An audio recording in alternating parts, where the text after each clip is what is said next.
Live Report.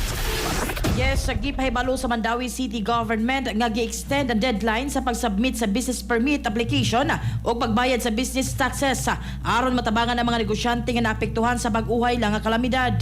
Sumala kang Attorney August Lizer Malate, head sa Business Permit and Licensing Office kon BPLO, ang extension gi-authorize ubos sa ordinansa nga gisuwat ni Konsehal Joel Seno o giaprobahan sa administrasyon ni Mayor Thadeo Jonky Uwano. Ang original nga deadline Enero 20, giusab nga to sa Enero 25. Ang mga negosyante nga makasumiti sa ilang aplikasyon online sa dili pa Enero 25, dili konsiderar nga late o katagan og hangtod Enero 31 aron mabayaran ang business taxes nga walay penalty, surcharge ug dugang pangbayad. Gipasabot ni Malati nga ang extension na gibase sa kalisod nga nasinati sa mga negosyante tungod sa mga kalamidad nga nakaapekto sa operasyon sa syudad.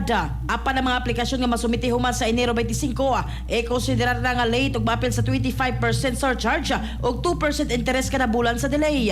Gipahimangnuan sa BPLO nga daghan ang aplikasyon ang giproseso ug mga 11,000 ka aplikasyon naka-under sa preliminary processing. Gisiguro sa syudad nga ang mga aplikasyon nga masumiti sa saktong oras proseso gilayon ug walay problema. Mga katropa, alang sa papahimsog sa panlawas, inom og Santhona Plus Gold alang sa nakahiusang Pilipino para sa Pilipinas. Ako inyong katropa Almi Mata, XFM News. XFM Report. Exciting!